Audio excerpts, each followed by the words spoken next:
Welcome back once again, and of course the situation in Gaza is still topping the headlines. The harsh weather, the people living in tents, and the block of humanitarian aid, but Egypt have been succeeding in passing through the humanitarian aid in spite of everything. People dying from the cold, and of course the violations by the Israeli occupation is being practiced as usual. Very delighted to be having with us our prominent guest, Dr. Hasan Wageeh, Professor of International Relations. Good morning, Dr. Wageeh. Hello. Good morning. Hello. Good morning. Dr. Wageeh, are you with us? في حاجة مش في الوصف. Dr. Wageeh, are you with us? Are you there? Probably you need to lower the volume of your TV set, please. We're still awaiting Dr. Wageeh to be through with us.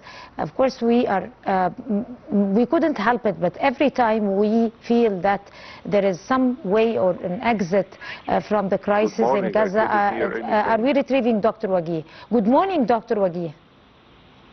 Hello. Something wrong with the connection. Of course, like we said, every time we think that the problem has been resolved, it becomes more complicated. Good morning.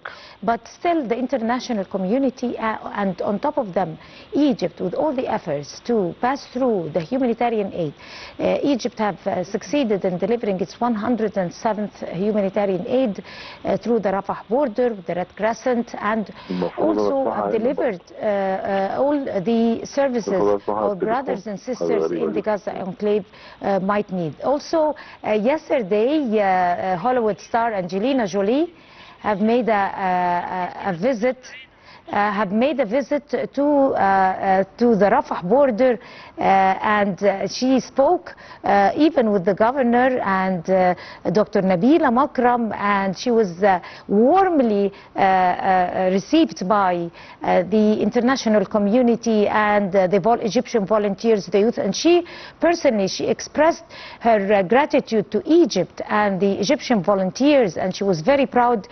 She said, according to her own, quoting her own statements, that she was very proud speaking to the Egyptians there and all the volunteers, regardless of their ages or their brackets. Dr. Wageeh, are you still with us? Oh yes, now it's okay. Finally. Yes. Good morning, Dr. Wageeh.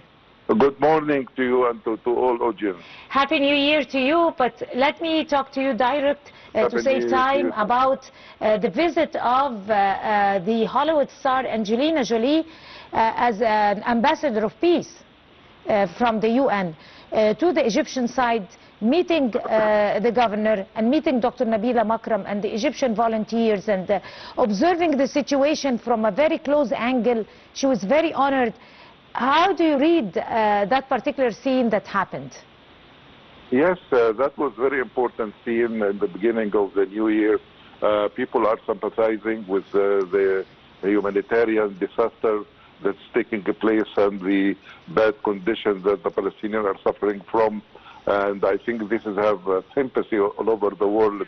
And she is, as an envoy to the United Nations, her visit is very important. And she spoke very loudly and very frankly about what should be there. Right. How important is it as a celebrity like with the weight of Angelina Jolie as an ambassador to the UN, a peace ambassador, to observe reality on the ground and see the injured and see the block of aid and see and listen to the worries of our brothers and sisters, the Palestinians, and all that? What is that going to reflect to the whole world?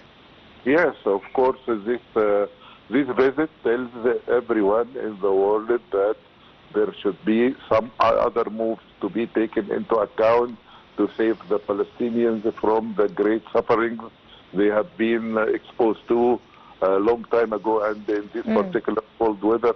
I think that she, as an envoy to the United Nations, made a great deal of sense. And she, as a very famous actress, which is followed by millions of people all over the world will get her voice well heard. And I think this is very important visit.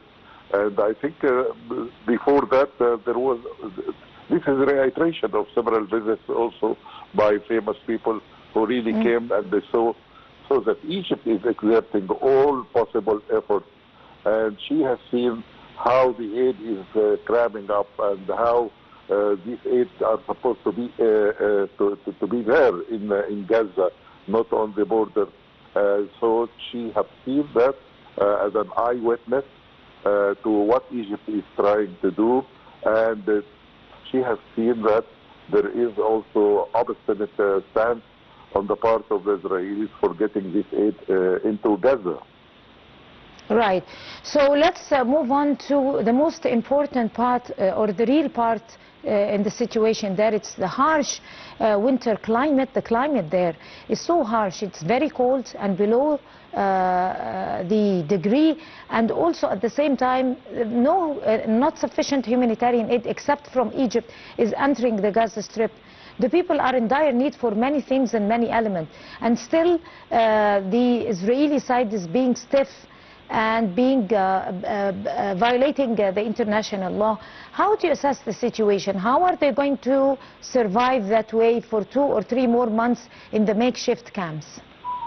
Yeah, actually, let us say that our brothers and sisters in Palestine have demonstrated a great deal of stamina, a great deal of standing against all these difficult circumstances, stood strong in their land. The whole world should implement the peace process and the peace agreement that was also verified and consolidated by the United Nations at Sharm el-Sheikh.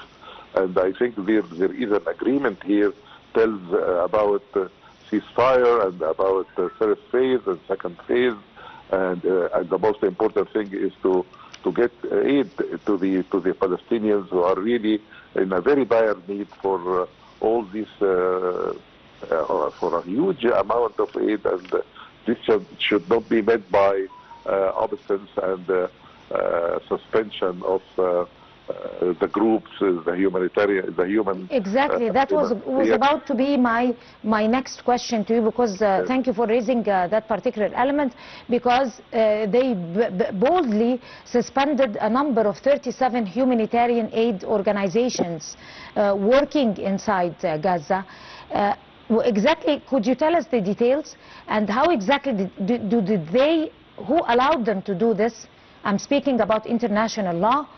And what could be the consequences legally to that particular step by the Israeli occupation?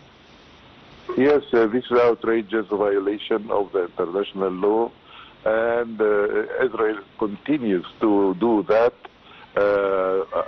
above boldly and in a very challenging stance to the entire world. And I think that this is should not be.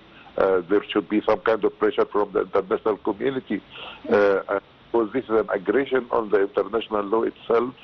And I think that getting into this kind of hiding behind lies regarding bureaucracy, making new rules for registration for these groups, I think all these are deep fake. The point here is to continue abstain from implementing the phases of the peace agreement the whole world came up with. Right. On that note, of course, Dr. Hasan Wageeh, Professor International Relations, would like to thank you, sir, so much talking to The Breakfast Show. Many thanks to you.